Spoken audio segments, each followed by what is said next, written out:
Ok, chicos, vamos a empezar la clase que teníamos pendiente y nos vamos a ir, o bueno, me voy a ir lo más rápido que yo pueda para, este, alcanzar a cubrir todos los temas para el día del examen. ¿Ok? Pues bueno, habíamos hablado al respecto de personalidad. Eh, ya habíamos visto esta diapositiva que habla de personalidad, la definición y los conceptos que la constituyen.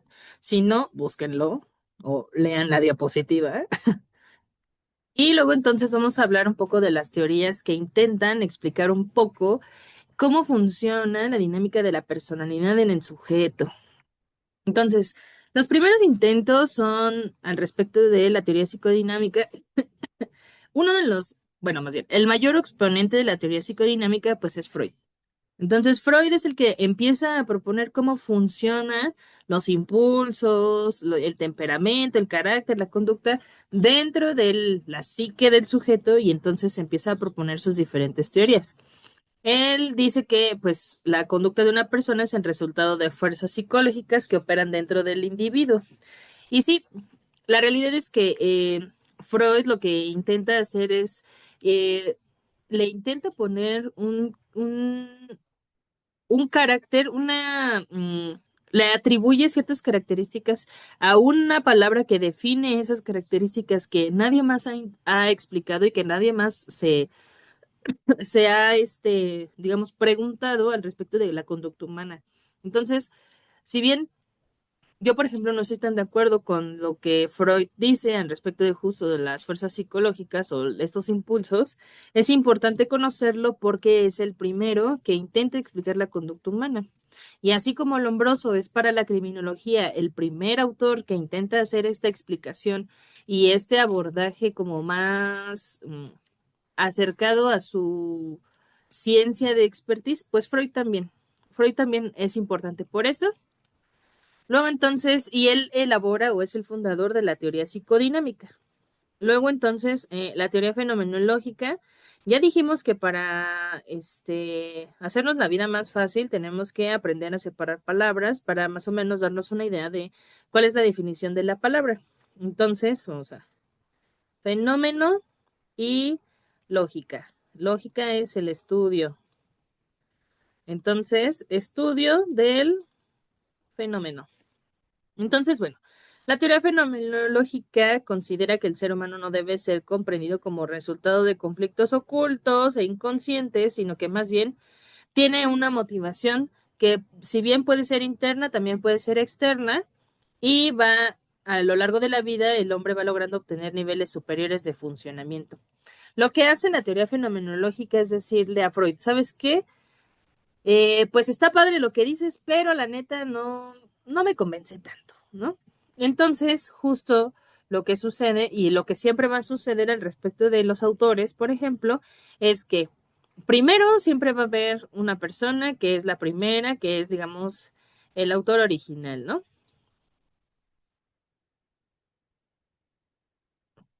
Entonces, esta persona es la que va a decir, yo creo que esto es por esto.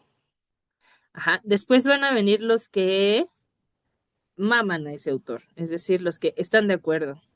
Entonces van a ser, pues digamos que sus estudiantes, ¿no? Bueno, la gente que le gusta la teoría que propone el autor original y entonces deciden ahondar en esa teoría. Entonces ellos dicen, sí, yo estoy de acuerdo, padrísimo. Y los terceros son los haters. Los haters. ¿Sí? Que dicen, ¿sabes qué? Lo que tú estás diciendo, no estoy de acuerdo y además te voy a decir por qué no estoy de acuerdo. Entonces, un poco la teoría fenomenológica lo que busca es justamente refutar un poco la teoría de Freud para ponerle un poco más de responsabilidad al sujeto al respecto de las acciones que tiene. Ujú. Antes con Freud decían, pues esa es algo de impulsos internos, algunas veces no los podemos controlar, son innatos, pero en la teoría fenomenológica te dice, ¿sabes qué? Es que no en la misma cantidad que Freud decía, tenemos impulsos que no podemos controlar, sino que más bien vienen motivaciones desde otros lados. Entonces, así también le atribuye o le da más responsabilidad al sujeto y no nada más quiere hacer pasar al sujeto como si solo estuviera existiendo en el mundo, sino que ahorita le está atribuyendo la responsabilidad que tiene sobre de sus acciones. Luego entonces vamos a hablar de la teoría de los rasgos. Ajá. La teoría de los rasgos habla que hay características particulares en cada individuo, como el temperamento, lo que ya vimos en la diapositiva anterior al respecto de la definición de personalidad. Y bueno, bueno, ahorita se van a dar cuenta que aquí hay dos variables, la habilidad emocional y la adaptación, que después vamos a retomar cuando estemos hablando de personalidad criminal. Entonces, justo estas características particulares de cada sujeto y permiten al individuo girar en torno a una característica en particular, es decir, son las características que a ti en lo personal te hacen ser quien eres tú. Entonces, justo lo que hace la teoría de los rasgos es eh, decir, tú sujeto de este abanico de posibilidades puedes tener esta y esta y esta y esta característica y conjuntando todas esas características, entonces tú tienes cierto tipo de personalidad. Y lo que nos importa o lo que más va a ser, bueno, es el objeto de estudio, será entonces para nosotros la personalidad criminal. Y justo por eso es importante que conozcamos estas teorías para saber más o menos cuál es el origen de lo que nosotros vamos a ir diciendo en los juicios y todo eso de justo, porque si vas a tomar la teoría freudiana, que si tú tomas una teoría freudiana y yo te encuentro en la calle, yo voy a destruir tu dictamen, porque ya es una teoría que no debiera usarse. Pero bueno, ¿por qué si la vas a tomar? La vas a tomar con esa motivación. O bueno, desde qué lugar teórico te va a funcionar a ti para sustentar lo que tú estás diciendo en tu dictamen. Entonces, justo por eso es importante que conozcan la historia para que no repitan los malos patrones, ¿verdad? Y bueno, pues las teorías todavía más actualizadas. Luego entonces, vamos a hablar de otras tres teorías que también intentan explicar la conducta humana. La cuarta teoría que vamos a ver en este curso, o bueno, en esta clase, es la teoría conductual. Y la teoría conductual es impulsada por uno de los autores que a su maestra más le gusta. Yo soy fan de este autor y pues soy de psicóloga de que pues sigue esta línea del pensamiento un poco más, ¿no? Entonces, bueno, la teoría conductual primero surge con Pavlov, después se refuerza con Skinner, con Watson, diferentes autores. Y lo que sucede con la teoría conductual es que se percibe o se concibe la conducta como un producto que es resultado del ambiente y los estímulos que se convergen para saber si la conducta que estás ejerciendo es reforzada o es o no reforzada.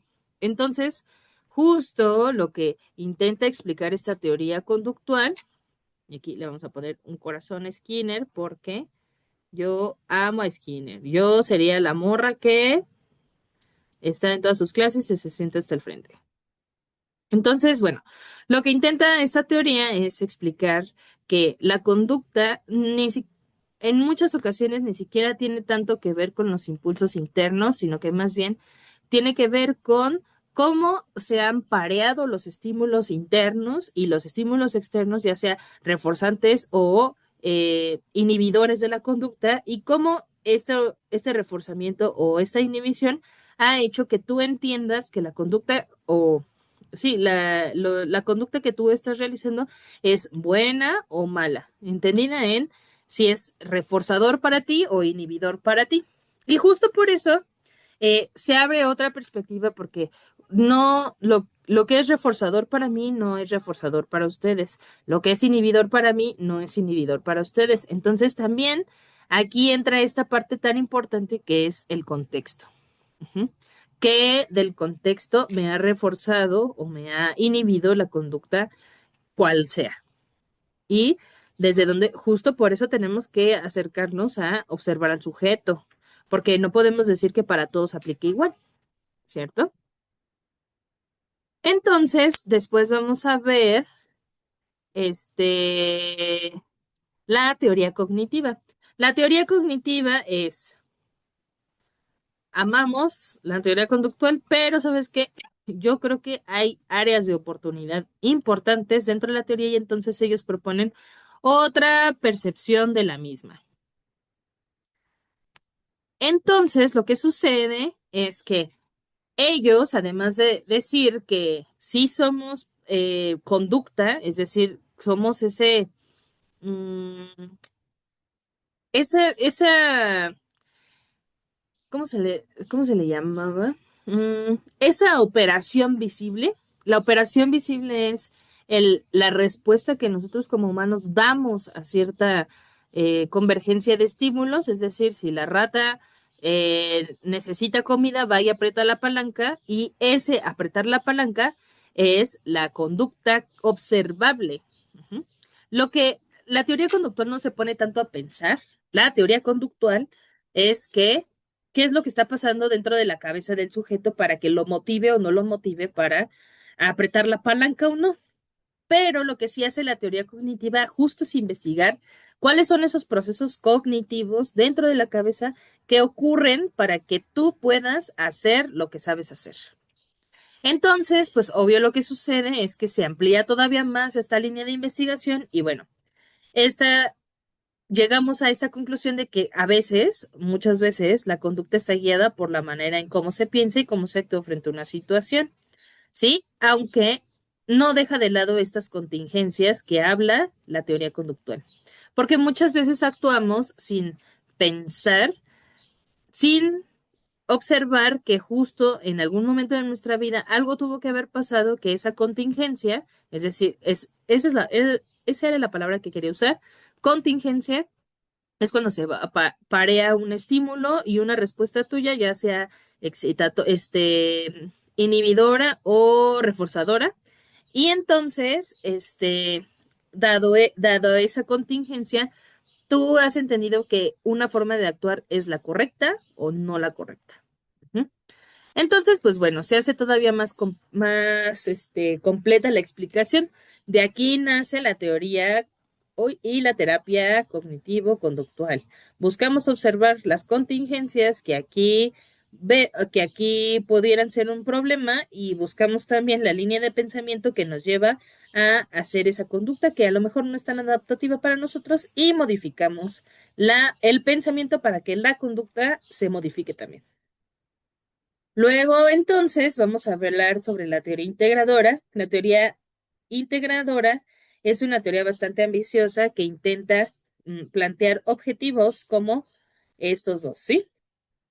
Pero el tema es que la teoría integradora lo que busca es justo retomar las partes más importantes de cada una de las teorías que ya vimos y hacerlas como una lista de cosas o un checklist de las características que el sujeto debiera tener para ser cierto tipo de personalidad.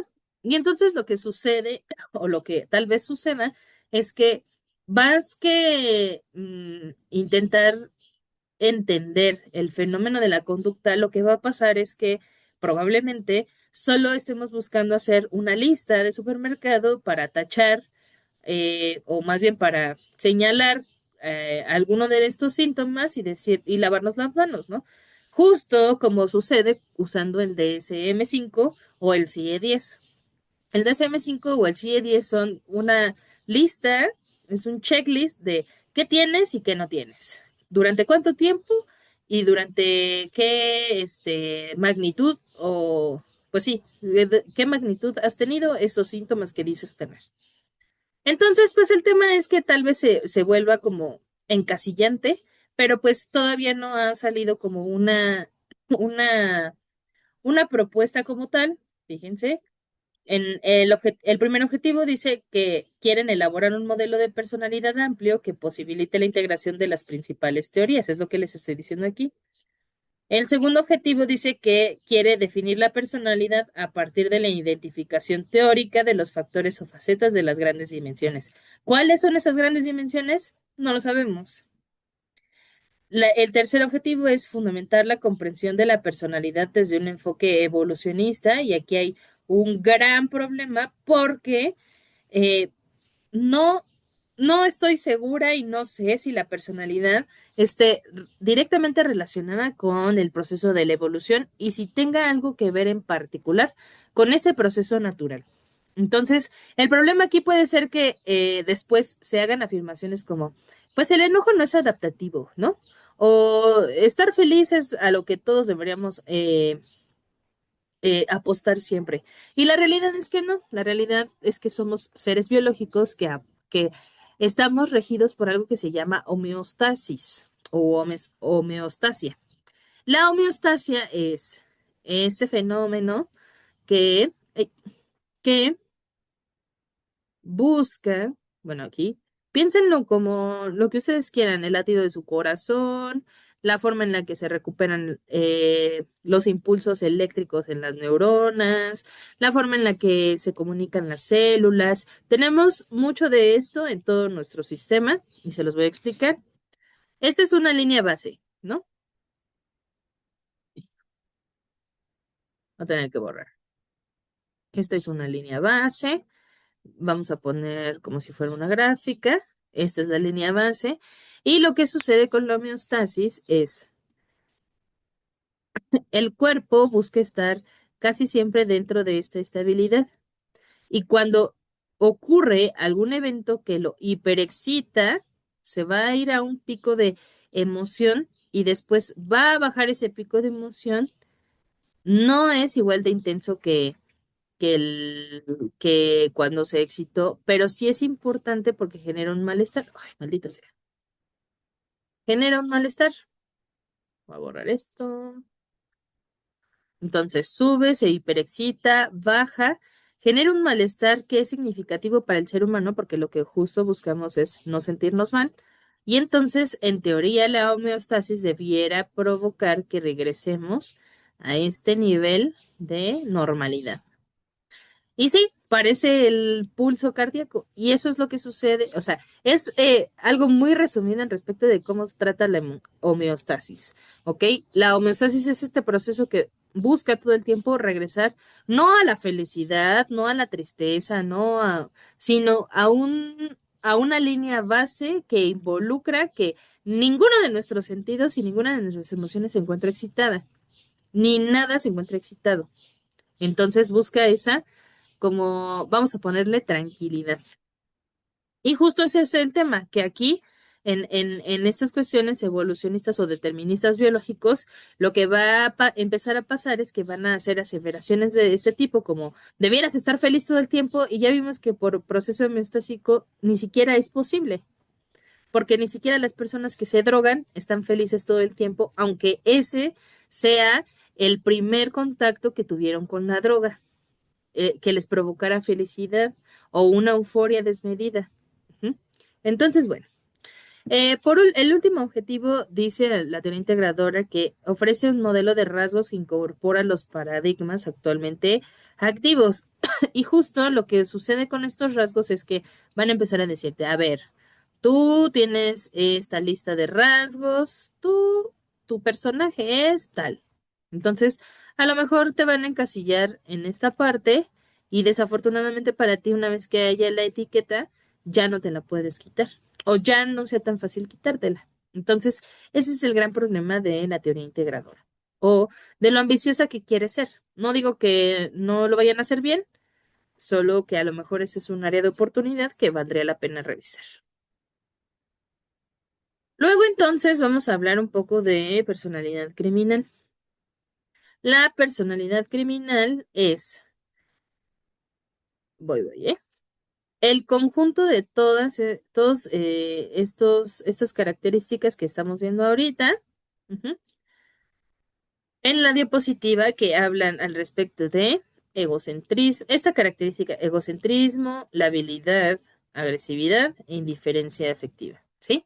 Y para nosotros poder determinar que alguien alguien posee la personalidad criminal, según, aquí me falta una I, según Pina Leland, de hecho hay cuatro factores básicos que necesitamos considerar a la hora de evaluar a una persona. Ujú. Y entonces, esas cuatro cosas que estamos evaluando es egocentrismo, la habilidad, agresividad e indiferencia afectiva. El egocentrismo habla de justo una exagerada exaltación de la propia personalidad, ¿sí? Hasta considerarla como centro de la atención y actividad general. El egocentrismo puede verse de forma intelectual, afectivo y egocentrismo social.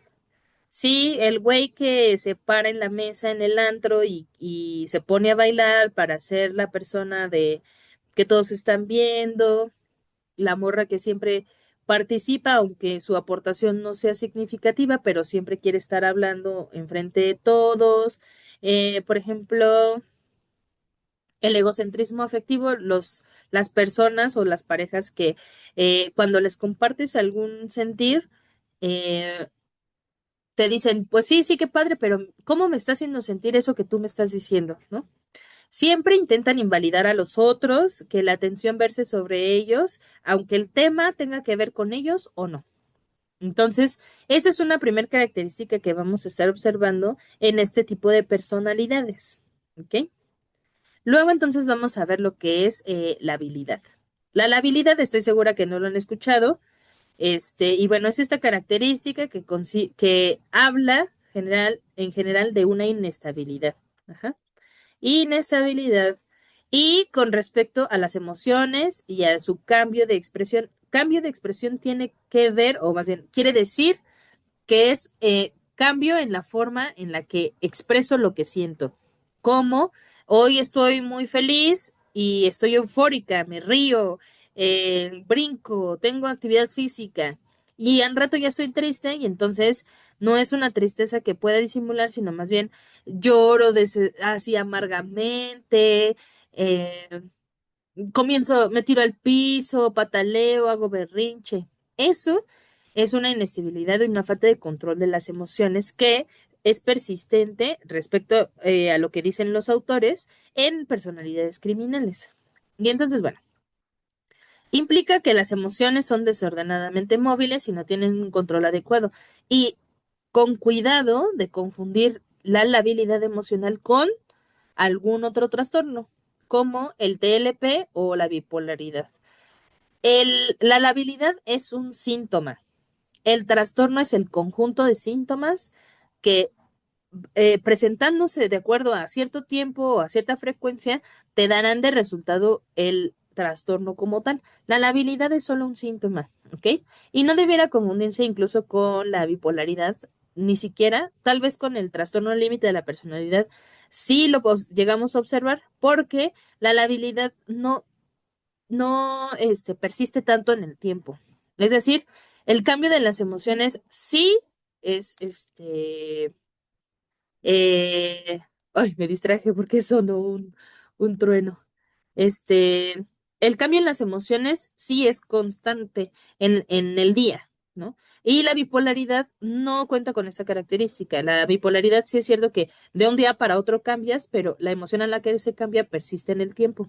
Y la labilidad es hoy su amiga que amanece feliz, es amor y paz y buena onda y buenas vibras para todos y qué chido la vida y todo, y al rato ya está enojadísima y te manda al diablo y te mienta la madre, pero ya después se puso triste porque se acordó de su perrito y entonces llora y pasa por el carrusel de las emociones durante casi todo el día pasa durante, ¿qué?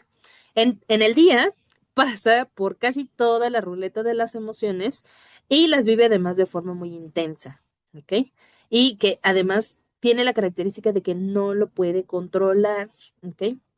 Entonces, bueno, las características esenciales al respecto de la labilidad es que las personas pueden percibirse como caprichosos, volubles, influenciables, sugestionables, que son incapaces de prevenir cosas, que son desordenados, son impuntuales y son arrolladores. Esta es creo que la palabra más insignia de la labilidad porque al ser personas que no son capaces de regular su material emocional, entonces invitan a los otros de forma no, más bien sí, no tácita, es decir, que no es que te digan a ti, por favor, regúlame, sino que tú, por ver a la persona en esa situación de descontrol emocional, lo que buscas es, pues justo a lo mejor contenerla. Pero lo que pasa es que a lo largo del tiempo estas personas se vuelven personas muy cansadas de tener en una vida de amistad, de relaciones y porque al final pareciera que te están involucrando también a ti en eh, en esta incapacidad de regular las emociones. Luego entonces vamos a otro de las características más importantes de la personalidad criminal y es la agresividad. La agresividad es esta tendencia a actuar o responder violentamente, es el impulso a agredir, es una tendencia hostil que no es propiamente la agresión. La agresividad es, bueno, el impulso a agredir es una sola acción. Ujú. Todos aquí tenemos el impulso agresivo. Todos. Porque la agresividad tiene que ver con la respuesta que damos en algunas ocasiones para defender nuestra integridad o las cosas que consideramos propias. Entonces, si por ejemplo, llega alguien y te quiere robar, llega tu compañero y te quiere robar una goma o un lápiz, pues a lo mejor tú no vas a reaccionar como, oye, compañero, por favor, no me robes, ¿no? Sino quizá tu forma de reaccionar sea arrebatarle la goma de la mano o decirle, deja mis cosas. Y esa respuesta que es hostil es agresivo, es este impulso a agredir. Pero se diferencia de la conducta agresiva porque este primero lo único que nos procura es la supervivencia de nosotros. O sea, el impulso agresivo, que es breve, que es un solo momento y que solamente pretende defender nuestra vida, nuestra integridad o nuestras cosas, es un breve momento. A diferencia de la conducta agresiva que ya se consolida porque entonces todo el maldito tiempo estás actuando con estas agresiones pequeñas u hostiles y entonces ya se vuelve una conducta violenta. Ya se llama violencia, ¿sí? Violencia. Ujú. Entonces, bueno, mientras que la agresividad, o más bien, el impulso a agredir es el momento en particular en donde o usamos la fuerza o usamos una respuesta hostil para decirle al otro que no se pase de la raya. La conducta violenta es el mantenimiento de estas conductas agresivas a lo largo del tiempo. ¿Ok? Y se divide por el modo de manifestarse, por el grado, la dirección, el resultado. Por ejemplo, aquí todas las violencias que hay. Violencia física, psicológica, sexual, económica, ¿sí?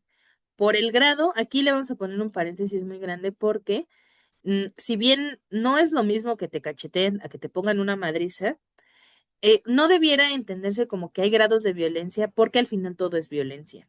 Entonces, por ejemplo, con el violentómetro que intentó, o bueno, que se implementó del Instituto Politécnico Nacional, lo que ellos buscan hacerte ver de forma gráfica y muy bien explicada es que cómo van siguiendo los pasos esa violencia que primero se gesta en cuestiones muy sutiles, que ya vimos que son las agresiones pequeñas hostiles, y que van creciendo poco a poco y al final va a tener una consecuencia que en este caso lo que intentan retratar en esa herramienta pues es el homicidio, ¿no? O feminicidio.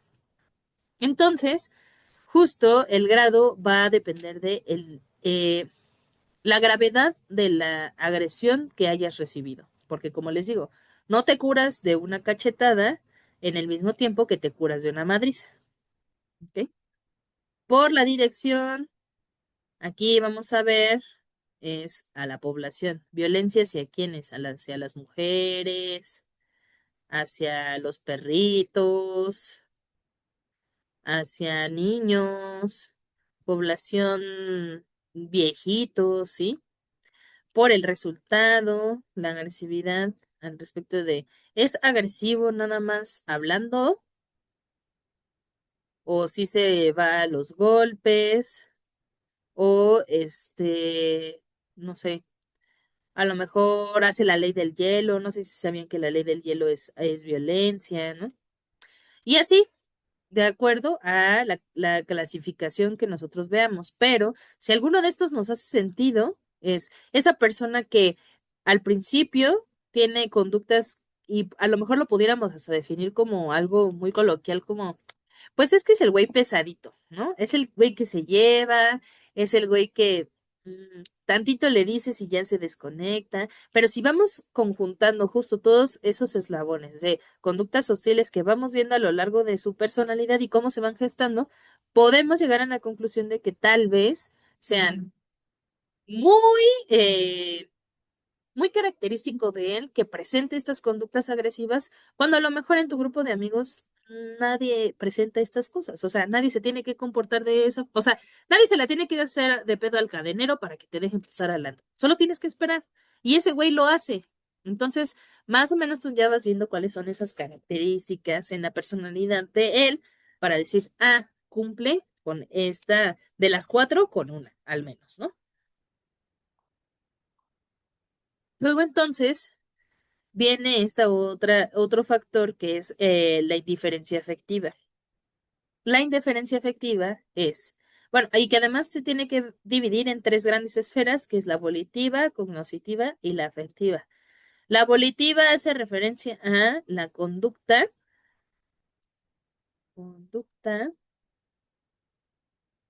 voluntaria. Ajá. La cognoscitiva es lo que pienso y la afectiva, pues lo que siento, ¿no?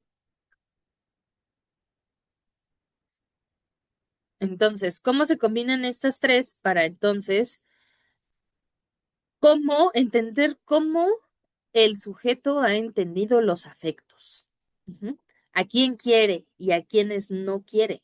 Porque lo que vamos a ver en la indiferencia afectiva no es que él decida no querer o esa persona decida no querer o no sentir nada, es que no tienen la capacidad de sentir afectos.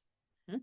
Entonces, como no tienen la capacidad de sentir afectos y tampoco de reconocerlos en el otro, va a ser muy difícil que el sujeto logre sentir, por ejemplo, empatía o eh, compasión o que pueda entender cuál es la situación en la que estás pasando. Entonces, la indiferencia afectiva pudiera definirse como esta reducción o ausencia de la expresión de los afectos, tanto expresarlos como entenderlos. Entonces, estamos hablando de alguien que ya vimos que le gusta ser el centro de atención, es voluble, ajá, o sea, no tiene la capacidad de regular sus sentimientos, sus emociones. Además, es agresivo, tiene estas conductas hostiles que le dicen a los otros que algo, ¿no? Y cuenta con la indiferencia afectiva que es, ni siquiera puedo reconocer en ti que algo te esté doliendo, pero tampoco en mí. Entonces, ¿cómo me voy a detener a hacerte algo que te lastima si no lo puedo ver? ¿Ok? Entonces empieza a hacer como que sentido, ¿no? Cuando conjuntamos estos cuatro factores, empieza a hacer sentido cómo es que empieza a gestarse la personalidad criminal en los sujetos que a lo mejor tenemos más cercanos, ¿no? ¿Por qué el güey que se sube a robar en la combi es capaz de subirse a robar en la combi cuando son personas que, a las personas que roba son personas que, pues, somos de la clase obrera, que nos la pasamos trabajando más de 8 horas en una oficina o en un puesto o donde sea que trabajemos y no les importa pues chingarte tu quincena o tu monedero o a la viejita el monedero con el que iba a comprar con el que cobró su pensión del bienestar y era lo que tenía para el mes. justo vamos a ver justo cuáles son estas características que tiene el sujeto y en qué grado también. O sea, en qué grado pensemos no en que lo podamos medir como tal con una prueba, pero sí en el sentido de puedo o no puedo enseñarle al sujeto que esta forma en la que está pensando quizá no sea la más correcta para la sociedad en la que vivimos, ¿no? Porque vamos a encontrar muchos cuyellos que nos digan, no, pues es que mientras a mí, no me hagan nada, yo no hago nada, ¿no? Pero si se meten conmigo, yo me meto con ellos. O por ejemplo, este tip ratero de Combi, que dice como un discurso como de este tipo, que es eh, que habla, híjole, bueno, me voy a mover tantito para que ustedes vean, ahorita como, para que vean la diapositiva completa. Y bueno, a este culero de que roba en la combi que te dice, güey, pero pues si yo también tengo que comer, ¿no? O sea, a mí no me importa que la abuelita ya se haya quedado sin su mensualidad de la pensión, pero pues yo también tengo que, a ver, yo tengo que sacar para mi droga, ¿no? Entonces, pues ahí es donde vamos entendiendo cómo es que la gente va concibiendo la forma en la que les enseñaron a ver el mundo y cómo esto va a gestar justo en una personalidad criminal. ¿O no? O podemos solamente ser normales, ¿no? Bueno, para nosotros poder hablar de ya un resultado como la personalidad criminal, primero tuvimos que haber hecho un diagnóstico. Y ese diagnóstico debe de basarse, y fue lo que hicieron ustedes un poco en la práctica de entrevista. Ustedes tuvieron que basarse en estos tres criterios. Primero, un manual porque pues, ¿de dónde me van a decir ustedes que el sujeto tiene un trastorno o no? Ajá. Aquí está el manual, el DCM5, ¿no? Ah, cabrón. Acá. Está el DCM5, es el manual diagnóstico y estadístico de los trastornos mentales en su quinta versión, que además ya hay otra versión más actualizada, pero desconozco si está en internet. Luego entonces vamos a realizar una entrevista, que es lo que ustedes sí hicieron, y a partir de esa entrevista lograr hacer una evaluación. A ver, déjenme acerco. Una evaluación debiera ser en teoría con pruebas psicométricas, porque estas sí tienen un fundamento científico, ciencia. Pero la realidad es que muchos criminólogos lo que hacen es evaluar con las patas, ¿no? Y pues ponerles a hacer así dibujitos del hombre bajo la lluvia y todas esas cosas que no sirven y que no están sustentadas científicamente además. Entonces, cuando ustedes se enfrenten a estas realidades, se van a dar cuenta que, para empezar, el güey que dijo lo que dijo, ni siquiera tiene un texto donde tomar la seriedad de lo que está diciendo, que es el diagnóstico. Ustedes sí, ustedes ya saben usar el DCM5, dado que lo usaron para su práctica. Más o menos saben entrevistar. Si nos volvemos a encontrar en otro cuatrimestre, les voy a volver a enseñar a entrevistar. O bueno, vamos a practicar una vez más. Y el uso de pruebas psicométricas no se los voy a dar, pero, porque no me dan tiempo, pero es lo que en teoría debiera pasar. Luego vamos a hablar de esta cuestión que habla de la peligrosidad, ¿no? Y aquí le vamos a poner, lo vamos a subrayar así, machín, con el término peligrosidad. Y denme chance de cierro la ventana porque ya está lloviendo bien machín.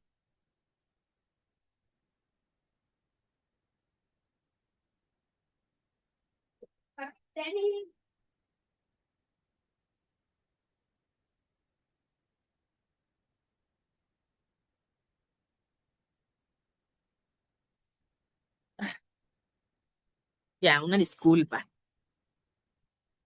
Bueno, pero para poder hablar de peligrosidad, primero necesitamos hablar de qué es lo peligroso. Ujú. De acuerdo con esta definición, lo peligroso es lo que tiene riesgo o puede ocasionar daño. Daño del que sea psicológico, físico, emocional, eh, económico, ¿sí? Justo por eso se empiezan a hacer estas grandes divisiones al respecto de la violencia, porque nos empezamos a dar cuenta que el daño no nada más refiere a lo físico, sino que también puede abarcar muchas otras áreas que antes no estaban consideradas, pero que al final existen. Luego, la peligrosidad habla de la calidad de peligroso, es decir, la calidad de algo para ocasionar daño. ¿Ok? Y si, justo en este sentido se aplica a la persona ocasionada y de genio turbulento y arriesgado. Pero lo que vamos a hacer aquí, le vamos a poner un asterisco enorme, y esto es pregunta de examen, y que les quede claro para toda su maldita vida profesional, es que el término peligrosidad ya no debe usarse.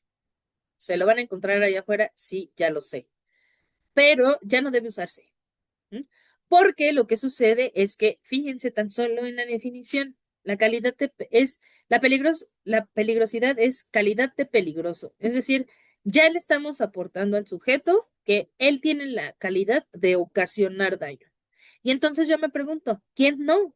¿Quién no tiene la calidad de ocasionar daño? Si ya dijimos además aquí atrás que todos tenemos esta capacidad de aquí en la agresividad, todos tenemos la capacidad de generar conductas pequeñas que son hostiles para defender algo que consideramos propio.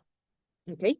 Entonces, pues claro, todos tenemos esa capacidad de ocasionar daño, pero lo estamos atribuyendo incluso a cuestiones todavía más complejas, ¿no?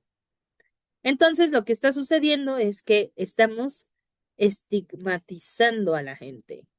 Es estigmatizante. Bien, hasta lo voy a poner así. Estigmatizante.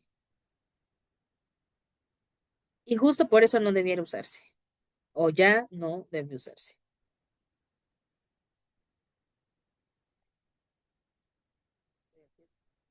Allá. Entonces, la, si bien se lo van a volver a encontrar allá afuera en dictámenes de peritos que a la fecha están ejerciendo, ustedes debieran de entender que, bueno, son términos que se usaron mucho tiempo, pero ya no son actuales. Y entonces ahora lo correcto es decir que el sujeto se encuentra en un estado peligroso, porque los estados pueden cambiar.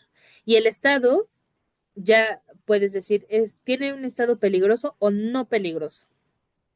Y entonces ya no es estigmatizante, porque lo que tú estás diciendo es, en el estado está en un momento de transición en el que el sujeto ahorita aquí está entendiendo que eso es lo que él tiene que hacer, pero tal vez lo podemos cambiar, le podemos hacer una reconfiguración cognitiva y entonces enseñarle a que eso no se hace. ¿M? Y entonces ya le quitamos lo peligroso. Ahora está en un estado normal. ¿M? Entonces, justo eh, no debiera usarse el término peligrosidad porque es estigmatizante y porque ya desde el principio, si yo les digo a ustedes, ¿cuál es tu nivel de peligrosidad? Ya desde ese primer momento estoy diciendo y le estoy anunciando a todo el mundo que tú eres peligroso.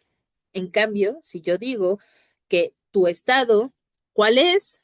Todavía el sujeto tiene la oportunidad de decir que puedes estar dentro de un estado normal o de un estado peligroso y eso puede ser que cambie. También se puede mover del estado normal al estado peligroso, claro que sí. Lo hemos visto, por ejemplo, en casos en cárceles, ¿no? Que encierran a gente inocente y por esta cuestión de la demanda de violencia y la demanda adaptativa, pues justo se vuelven personalidades dentro del centro, aún siendo inocentes, ¿no?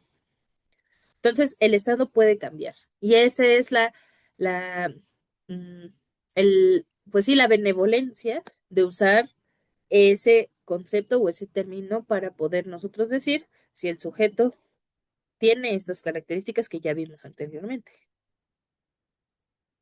Luego, entonces, vamos a hablar de capacidad criminal y adaptabilidad social. La capacidad criminal es la atención interna, la potencia delincuencial, lo que es capaz de dar de sí su personalidad concreta en el campo delictivo. Es decir, capacidad criminal es por qué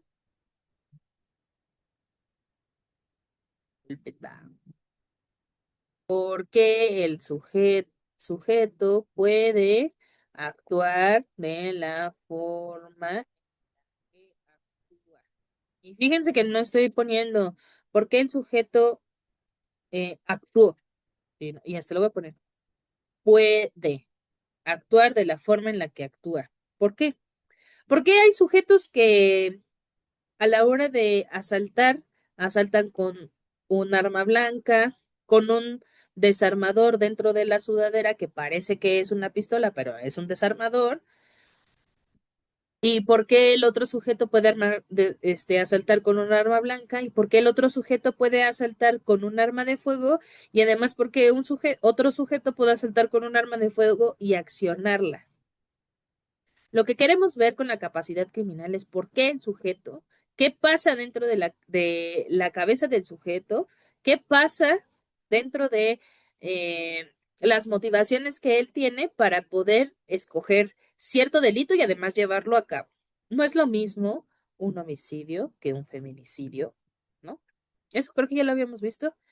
Eh, no es lo mismo porque ni siquiera lleva el mismo grado de atención o bueno, de involucramiento en el hecho. Porque un homicidio puede ser desde lo maté con un golpe, lo maté con una, que lo piqué una vez, lo maté de que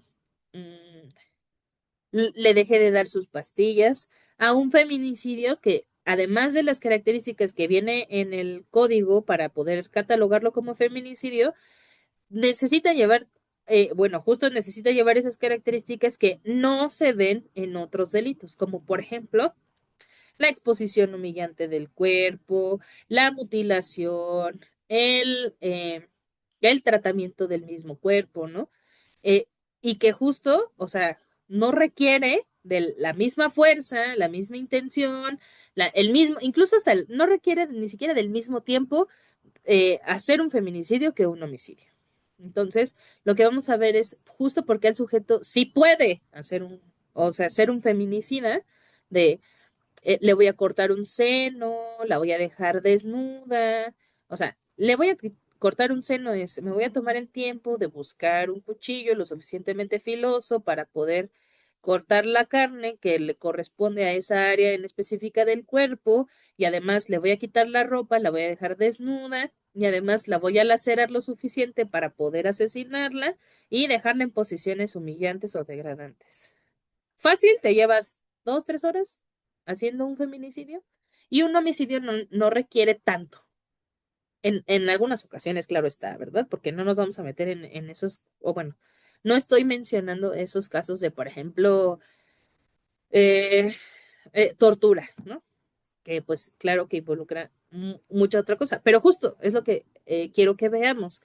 Tampoco involucra la misma capacidad hacer un homicidio de un disparo en la cabeza a matar a alguien torturándolo. Ni siquiera toma el mismo tiempo ni el esfuerzo. Entonces, a eso se le atribuye o a eso se le ha dicho como la capacidad criminal. Porque el sujeto sí puede hacer ciertas cosas y porque no puede hacer otras cosas. Y luego, la adaptabilidad tiene que ver con esa idoneidad del delincuente para la vida social. Es decir, justo cómo se adapta a la sociedad. ¿Entiende el sujeto cuáles son las reglas en la sociedad? Se adapta. ¿Entiende el sujeto cuáles son esas reglas en la sociedad? ¿Cómo se adapta? Ujú. ¿Entiende que lo que está haciendo está mal o está bien? Entiende que lo tiene que ocultar, porque no es lo mismo, ¿eh? No es lo mismo que el sujeto sepa que está bien o que está mal, a que el sujeto tenga la capacidad de ocultar lo que está haciendo o maquillar lo que está haciendo, porque por lo mismo no involucra la misma capacidad aquí arriba de hacer cualquiera de esas dos opciones. ¿Ok? Entonces, justo lo que estamos viendo es por qué el sujeto puede hacer lo que hace y cómo el sujeto se integra en la sociedad, desde conocer o reconocer que sus conductas son buenas o malas, obviamente bueno o malo al respecto de la convención social y la convención social, vamos a verlo todavía un poco más estricto en el sentido de eh, los delitos que están tipificados. Ujú. Y el sujeto tiene la capacidad de ocultar lo que está haciendo y de qué forma lo está ocultando. ¿Ok? Ahorita en las clasificaciones a lo mejor nos queda un poco más claro para que entiendan justo por qué es importante hacer esta diferenciación en cuanto a la adaptabilidad, en el sentido de el sujeto sabe si lo que está haciendo está bien o está mal y el sujeto lo puede esconder o no lo puede esconder y bajo qué circunstancias puede o no esconderlo. Entonces, ¿no? Vamos a pasar con esta tablita que me gusta primero enseñarles esta y después la definición, ¿no? De cada una de las personalidades. Esta es la combinación de las cuatro tipos de personalidades que hay cuando juntamos esas características de capacidad criminal y adaptabilidad social. ¿Ok? Entonces, vamos a ver, cuando hay mucha capacidad criminal y mucha adaptabilidad social, ¿qué va a dar de resultado? Cuando hay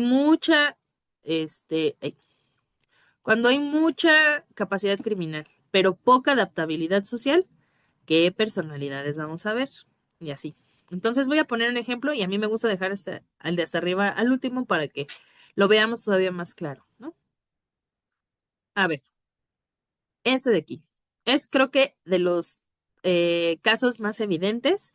Cuando hay poca capacidad criminal y poca adaptabilidad social, vamos a encontrar aquí, por ejemplo, eh, ah, el güey que roba. A ver, lo voy a poner escrito porque si no me va a tardar la vida aquí. Este es el güey que roba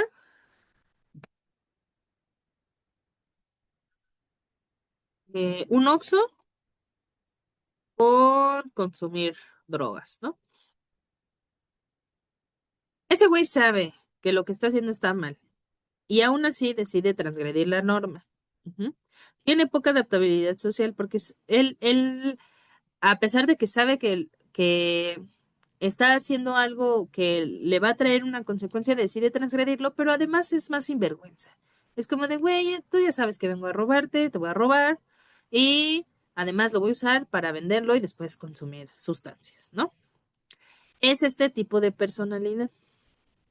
Luego entonces vamos a ver que esta personalidad que viene aquí de poca capacidad criminal y mucha adaptabilidad social, usualmente son los primodelincuentes, con delitos menores, ajá.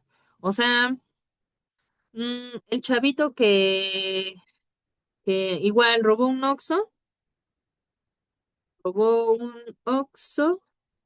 pero pues es chavo de casa, ¿no? Él es chavo de casa, él sabe que lo que hizo está mal, él sabe que debe de cumplir una sentencia y entonces pues se le da la oportunidad, ¿no?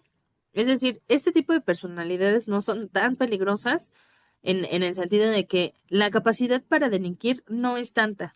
Entonces van a ser delitos menores. Luego, lo que sí va a suceder con estas otras personalidades es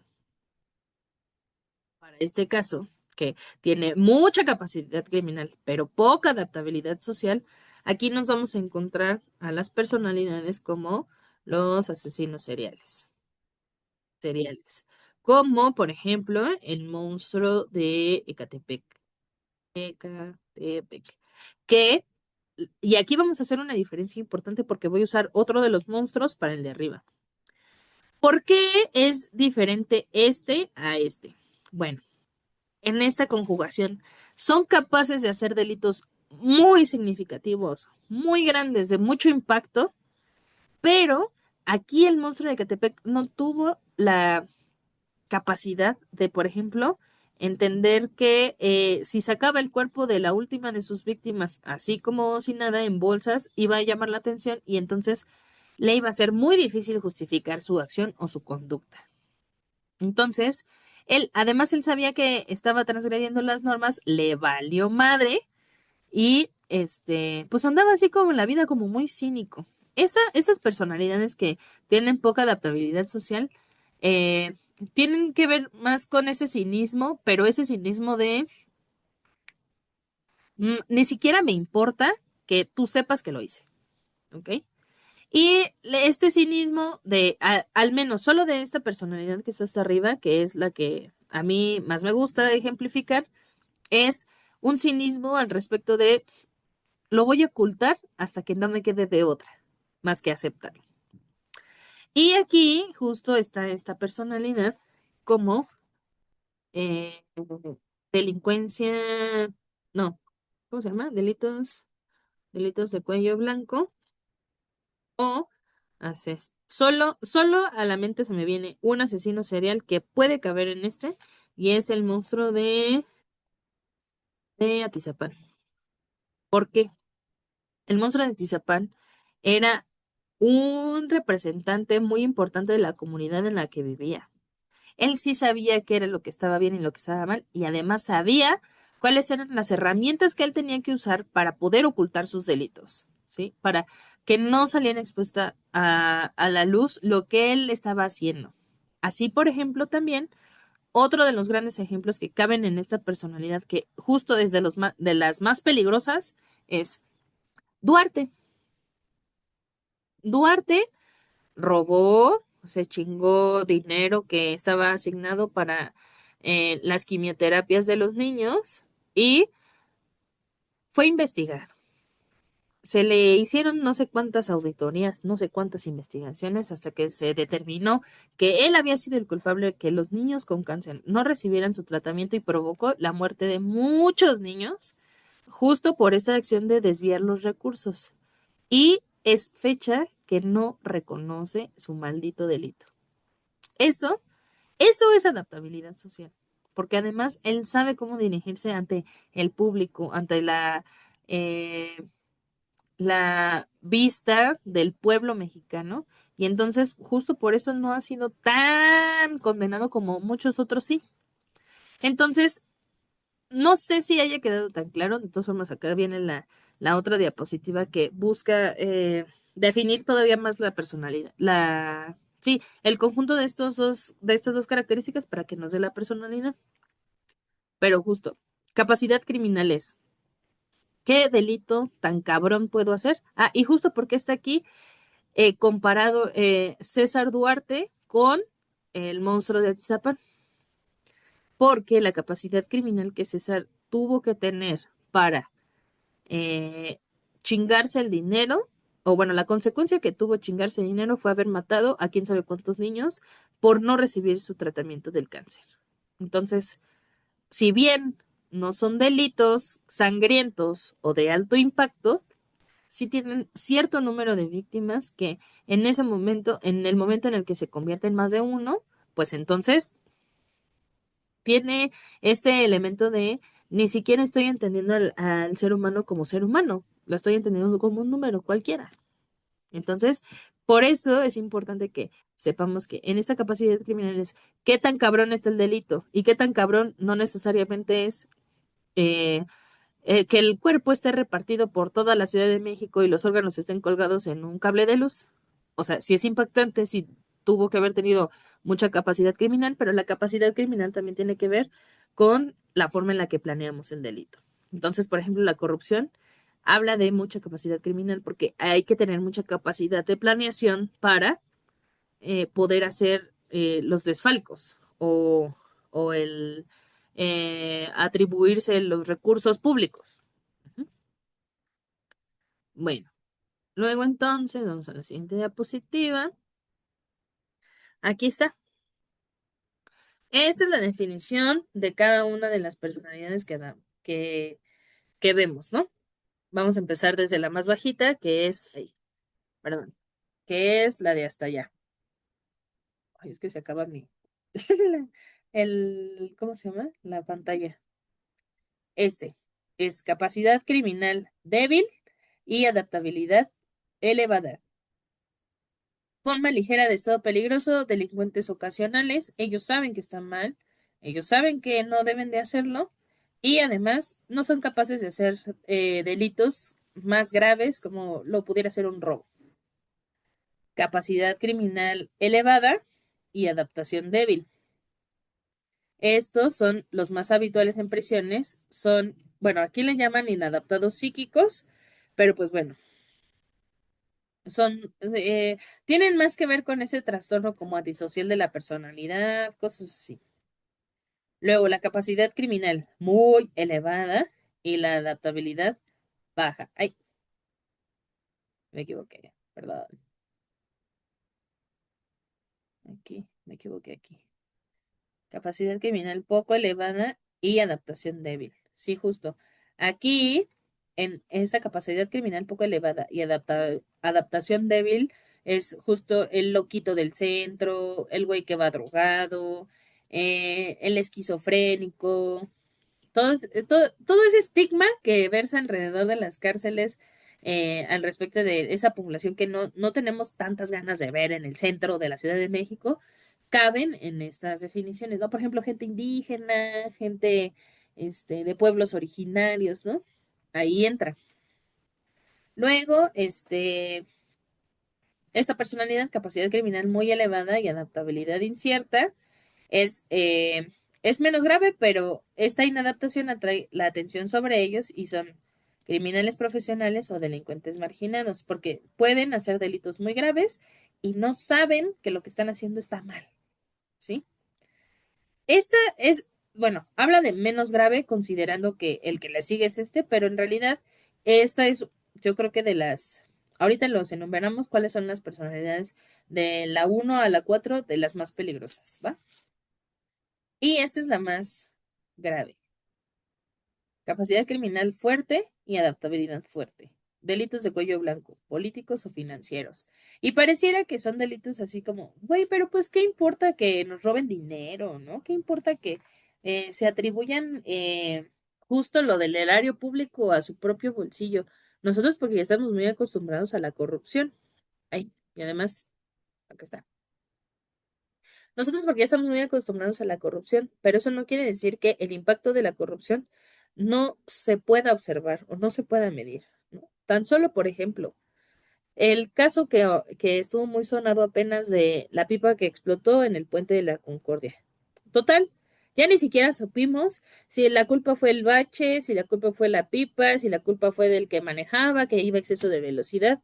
Cualquiera de esos resultados es un resultado de la maldita corrupción porque vas más rápido que el límite permitido. Porque tú sabes que si te encuentras un tránsito no te va a parar. Porque hay un puto bache en el camino. Porque tú sabes que aunque exijamos, el gobierno no va a hacer nada por tenernos calles dignas. Porque la puta pipa pudo transitar las calles y no tenía una regulación adecuada. Porque alguien dio una maldita mordida y pudo. Todo eso es corrupción.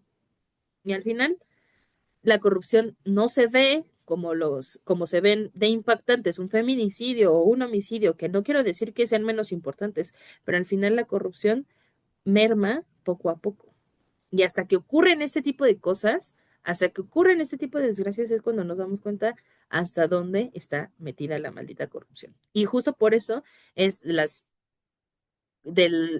cuatro formas clínicas de estado peligroso que son más peligrosas.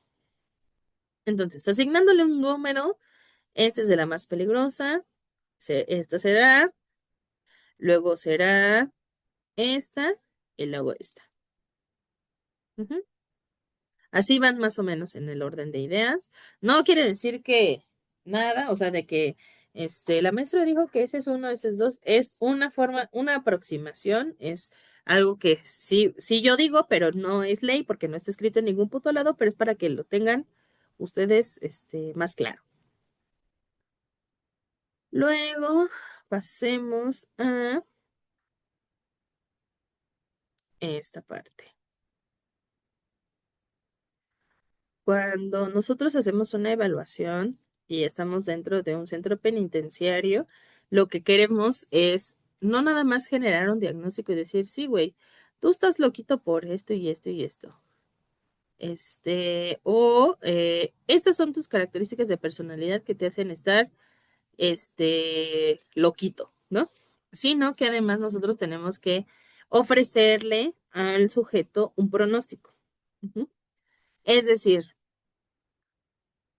de acuerdo a las características que yo voy viendo desde un inicio y durante el transcurso de cierto tiempo, puedo ver que en el futuro la conducta del sujeto podrá adaptarse a la sociedad o no. Ajá.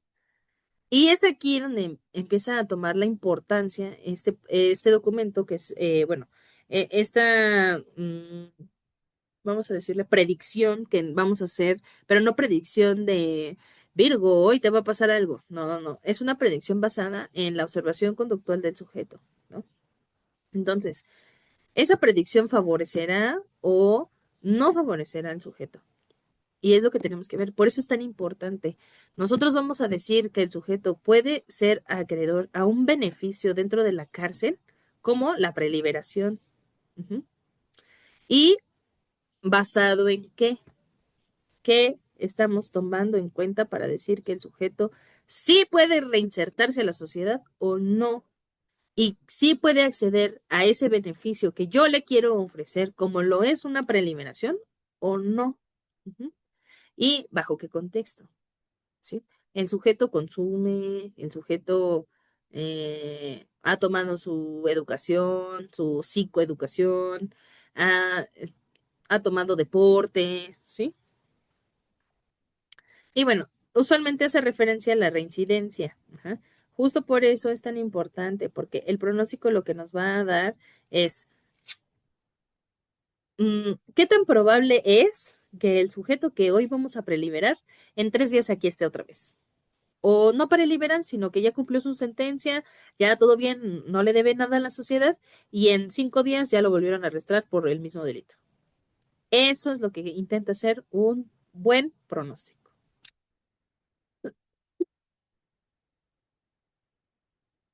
Estos son instrumentos que permiten saber un poco eso. Se los pongo aquí para que los conozcan. ¿M? Son, son pruebas que se han estandarizado y que se han implementado para justo conocer estas características del sujeto para ver si se puede o no reinsertar, pero ustedes probablemente no las apliquen en su vida profesional, ¿ok? Y si sí las aplican, me invitan para decirles cómo hacerlo. Bueno, creo que, a ver, no sé cómo ver cuánto tiempo llevo.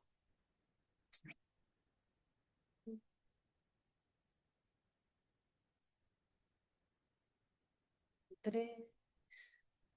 A ver, dejen sacar cuentas de cuánto tiempo. Ya está.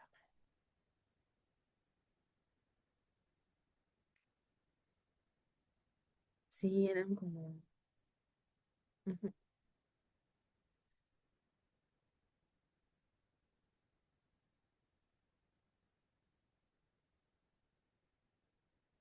Ok, hay tiempo.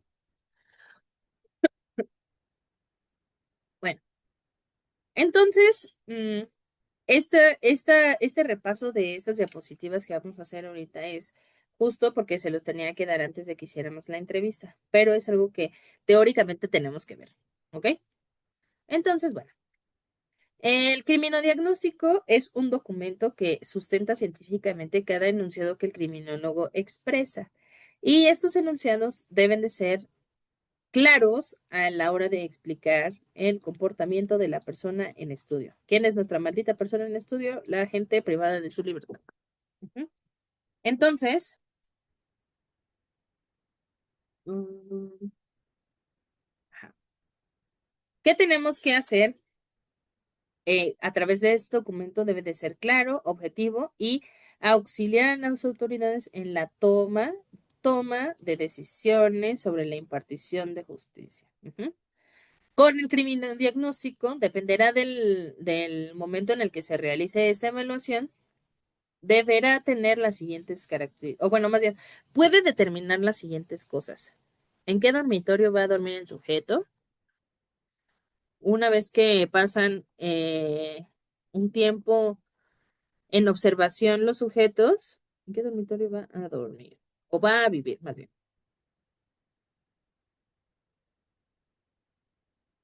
Puede determinar una de estas cosas, el criminodiagnóstico.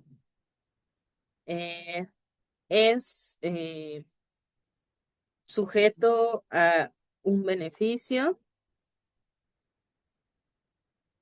Podemos determinar también, por ejemplo, lo podemos cambiar de centro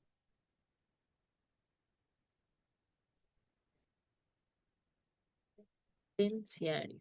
¿Y bajo qué circunstancias? Por ejemplo, ¿ustedes sabían que hay un centro ay, es Centro Varonil de Readaptación Psicosocial, Centro Varonil de Readaptación Psicosocial? Y ahí únicamente hay población masculina. Y ahí se tratan en su mayoría personas que se encuentran con la calidad de inimputable. Y y justo como es la calidad de inimputable, no quiere decir que como el Estado cambie, pero sí es cierto que son personas que no pueden tomar decisiones al respecto de sí mismas. Por ejemplo, personas esquizofrénicas, con síndrome de Down, con algún otro tipo de trastorno que sea incapacitante y que necesiten cuidados especiales y no pueden estar con la población normal. Entonces, nosotros con el criminodiagnóstico podemos decidir el futuro del sujeto en estas situaciones. O sea, yo puedo decir si pongo a un güey en la calle que sea culpable o no.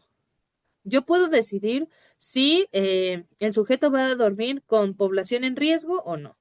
Yo puedo decidir si el sujeto tiene algún trastorno y necesita ser cambiado o que se chingue y se quede en el centro normal. Yo puedo decidir eso, o bueno, sugerirle a la autoridad cuál es la decisión que debiera tomar a través de un criminodiagnóstico, que es este documento que le va a decir a la autoridad.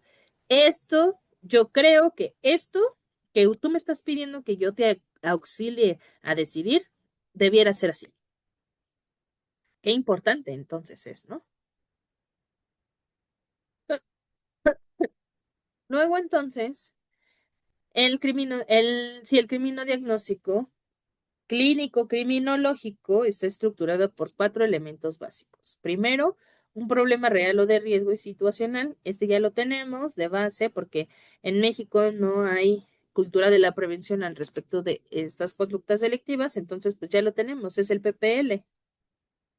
Ujú. Y además que está en situación de detenido, ¿no? O bueno, privados de su libertad. Luego, los factores relacionados, manifestación y evidencias clínicas, cuáles son los trastornos. Ay,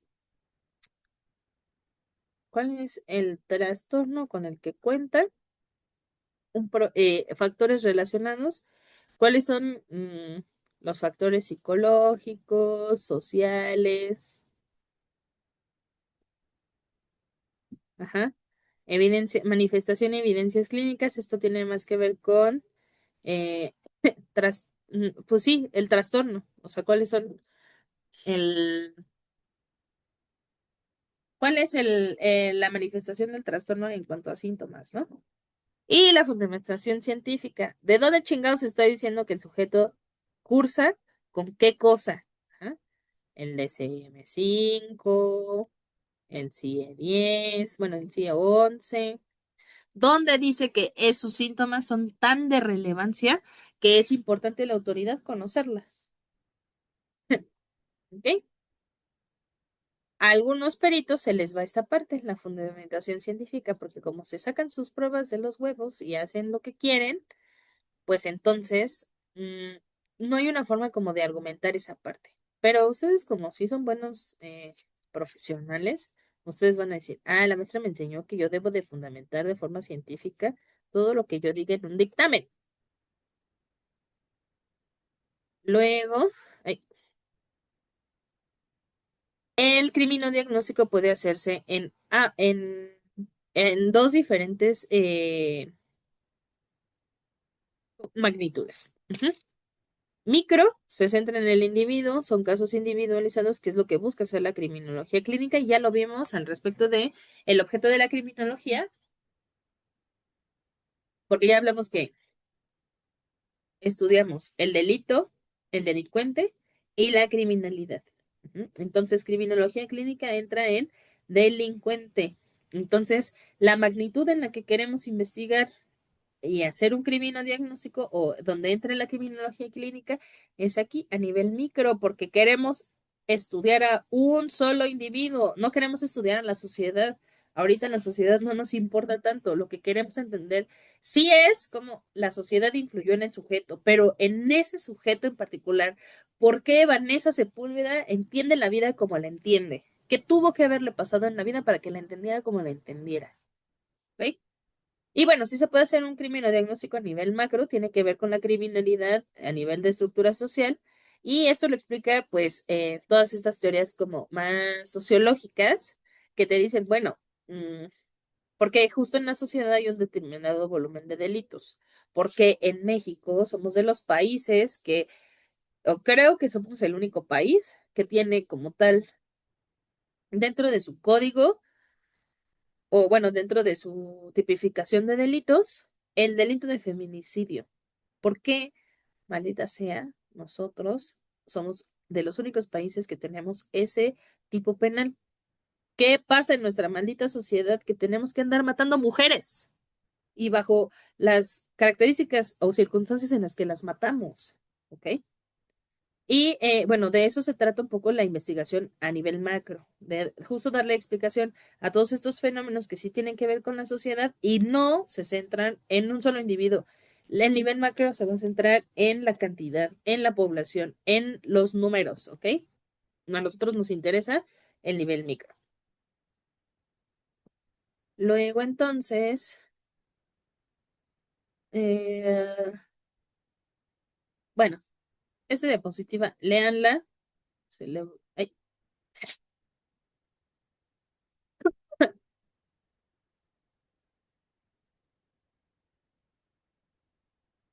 En teoría, lo que debiera pasar cuando elaboramos un informe criminológico es que se juntan todas las áreas que intervienen, que debiera ser criminología, psicología, trabajo social, deportes, artes, ¿no?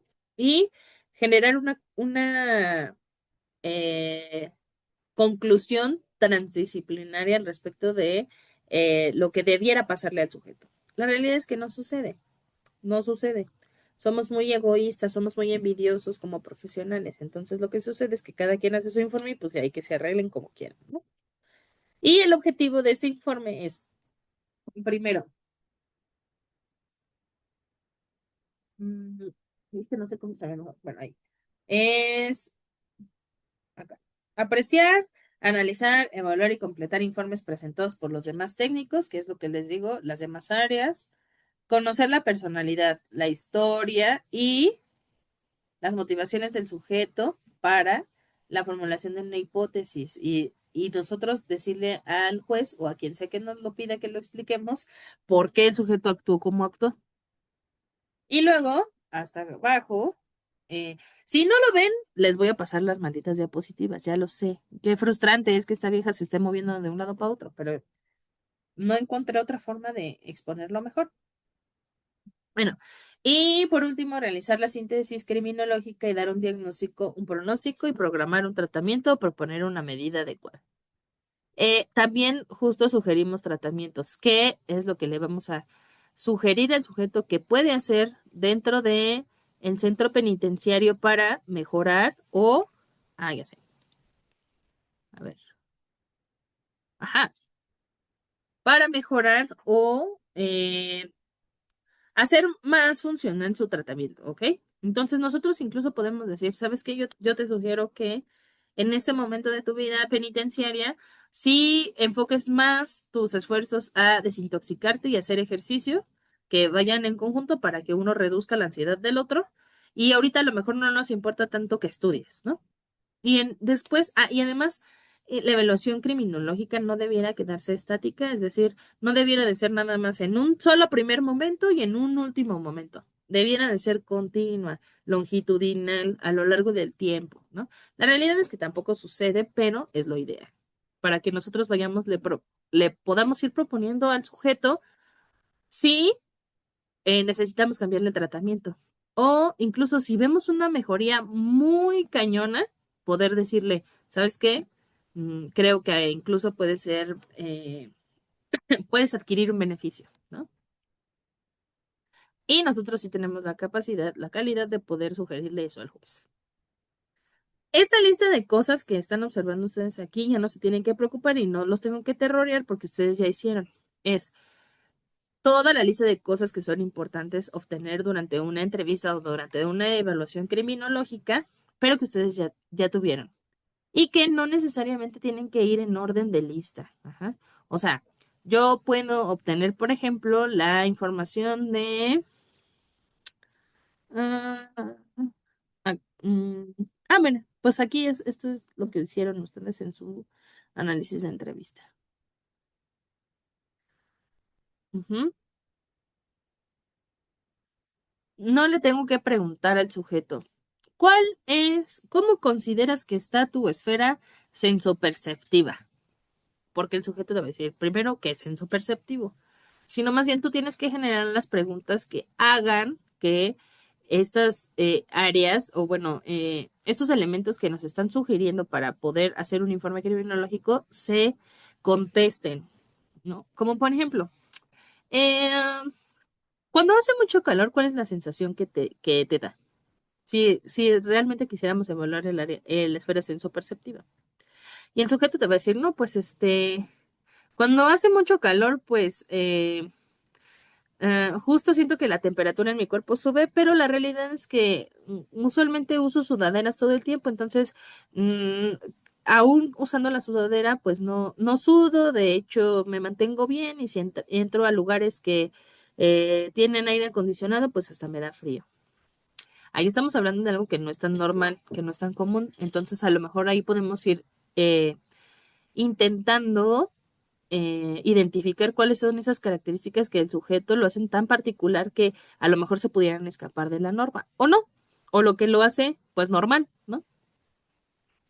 Y como les digo, ustedes no tuvieron que preguntarle, a ver, en la esfera volitiva, dime cómo te va, ¿no? Justo porque las preguntas lo que buscan es incluso abordar muchas de estas áreas que nos están sugiriendo que no tenga que ser como un interrogatorio, un checklist o una historia clínica, ¿no? O sea, no le vas a decir, este, ¿cuál es tu actitud? Aquí dice algo así como, ¿cuál es tu actitud ante el examinador? Porque pues ese güey no sabe cuál es, el que sabe eres tú, ¿ok?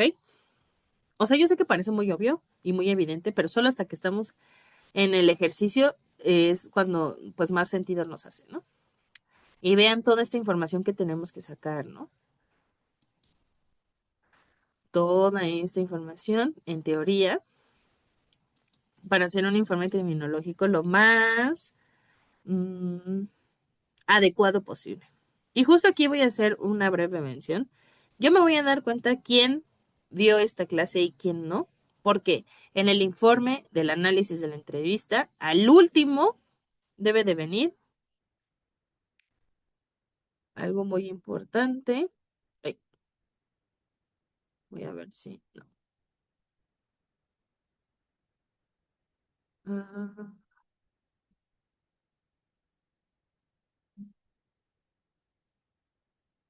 no, no está aquí.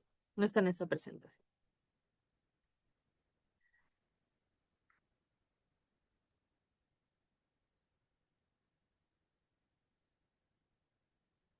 Pero yo se los voy a decir.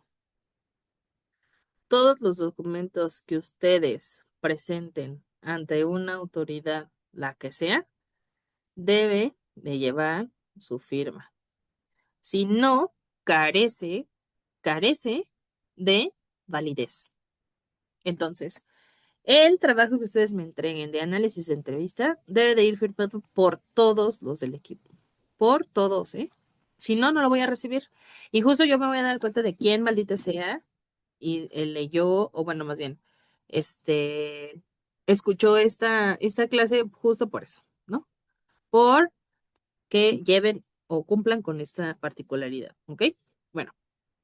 Una vez que tenemos que hemos recabado toda la información, debiéramos de tener un diagnóstico. Ujú. Este diagnóstico tiene por objeto precisar el estado peligroso. Ya dijimos que este es el término adecuado porque puede cambiar. Y su capacidad criminal por una parte y su grado de inadaptación social. Es decir, ¿qué delito trae? ¿Lo pudo cometer él? ¿Bajo qué circunstancias o cuáles son las características que a él lo hacen él, que pudo cometer el delito? Y cuál es el estado peligroso con el que ahorita cursa para saber si lo podemos modificar y reinsertar. ¿Mm? Entonces, si bien ustedes en este análisis no hicieron todo esta evaluación porque no les alcanzaría ahorita la vida para hacerlo, sí lograron ustedes determinar esto, un diagnóstico. Y si ese diagnóstico es correcto, entonces ya después ustedes van a poder decirme, ¿es peligroso? O bueno, está en un estado peligroso, está en este lado de la balanza o en este lado de la balanza, y cómo yo le voy a hacer para traerlo de aquí para acá, o eh, hacerle, justo reeducarlo o reinsertarlo para que él sepa que lo que está haciendo no es lo adecuado, no es lo más adaptativo. Luego, mm, vamos a intentar ofrecer un tratamiento, que el tratamiento, la definición que venimos manejando aquí, habla de eh, es la acción individual sobre el delincuente para intentar modelar su personalidad. Aquí está la palabra clave. Modelar su personalidad con la finalidad de alejarlo de la reincidencia y favorecer su readaptación social. Ujú. Es, yo te voy a enseñar a ti cómo tú te tienes que comportar, porque como tú no aprendiste y nadie te enseñó, yo te voy a enseñar a ti cómo te tienes que comportar y entonces vamos a tener que cursar otra vez tijeras uno y bolitas dos y recortes tres para que tú entiendas cómo es lo deseable o lo que se espera de ti en la sociedad al respecto de seguir las normas. Entonces, justo por eso, en los tratamientos, eh, y se intenta que el abordaje sea un abordaje multifactorial. O sea, que estén implicados muchos factores que son importantísimos para que el sujeto entienda que no nada más se tiene que comportar cuando pasa la policía, que también se tiene que comportar cuando hace equipo, que también se tiene que comportar y tolerar la frustración cuando algo no le sale como quiere, que el único escape no son las drogas. Ujú. Y eso lo aprendes, pareciera que no, pero se aprende socializando un poco. Y, bueno, no un poco, sino más bien, se aprende socializando entre otras actividades que la cárcel sí tiene para ofrecer. Pero también sabemos que tiene sus deficiencias, claro está. Para Gibbons debe entenderse todo el conjunto, esta definición de ahí, esta definición de aquí de actividades que pretenden explícitamente inducir un cambio en los factores que condicionan la conducta delictuosa. Ujú. Es decir, yo, tú eres consciente de que lo que yo estoy haciendo es para que tú te alejes de la conducta delictiva. También para Gibbons debe entenderse que es todo el conjunto de actividades que pretenden. Ah, no, ese ya me acordé que lo tengo mal y lo repetí. Luego, el tratamiento es un proceso pedagógico y curativo aquí entre comillas, porque no estamos curando a nadie, solo lo estamos modelando, justo le estamos enseñando cómo debe comportarse, y es susceptible de modificar en un sentido socialmente adecuado el comportamiento del sujeto para hacer favorable el pronóstico de su reincorporación a la vida social. ¿No? Es decir, el modelado que yo estoy haciendo le va a funcionar al sujeto para que una vez que haya cumplido con sus deberes sociales, ay, maldita sea, ya. Una vez que haya cumplido con su obligación social, que es pagarle a la sociedad los años de cárcel se le hayan asignado, ese tiempo que se usó no sea, digamos, como tiempo perdido, sino que haya sido como tiempo invertido para que cuando salga no le cueste más al Estado y sobre todo no le cueste más a la sociedad volver a adoptar a ese sujeto dentro del tejido social. ¿Y cómo no le va a costar? Enseñándole a cómo comportarse. Pero también es cierto que desafortunadamente estos procesos de reinserción no siempre son efectivos y no siempre se llevan a cabo. O sea, lo que yo les estoy diciendo es el ideal, es lo que a lo que debiéramos de apostarle, pero la realidad es que muy pocas veces sucede que no exista la reinserción. Muchos no creen en la reinserción, pero el tema no es de creer, ¿no? Sino si existe, existe la reinserción. Que no sea tan frecuente, bueno, eso es otra cosa. Pero al final lo que buscamos a través de justo hacer una evaluación transdisciplinaria, que además hagamos un pronóstico de lo que puede ser que pase o lo que puede ser que no pase, y además sugiramos un tratamiento, es que al sujeto que se lo estamos haciendo todo este proceso de evaluación, pronóstico, tratamiento, le estamos a lo mejor dando la oportunidad de ser una mejor persona y de reinsertarse en la sociedad. Pero tampoco se deben de estresar si esa persona decide seguir siendo un cábula, porque hay gente así y no pasa nada. No tiene que ver con la capacidad que tú tengas profesionalmente hablando de reinsertar gente o no. ¿Ok? Entonces, solo tiene que ver con el esfuerzo que tú como profesional estás haciendo a la hora de evaluarlo, a la hora de pronosticar y a la hora de sugerir un tratamiento y también de eh, la disposición que tenga el sujeto de querer apegarse al tratamiento, a la evaluación y pues a este pronóstico, ¿no? Entonces, bueno, estas son las referencias que usé para todo el curso. Eh, y pues ya. Creo que de ahí arriba ya. Muy bien. Espero que no me haya ido tan rápido al respecto de las diapositivas. Ahorita les voy a pasar las diapositivas de la clase. Este, y pues nada, lo que tienen que hacer es llevar sus prácticas, todas las prácticas que me deben, llevar su análisis de la entrevista. Acuérdense que va firmado por todos y pues nos vemos el día del examen. Estudien, por favor, si no es que la mayoría, que todos lleven las diapositivas en el celular para que lo tengan a la mano y pues nada, nos vemos el sabadito. Adiós. Ay, no, esperen. Dejen detener la grabación. Ahora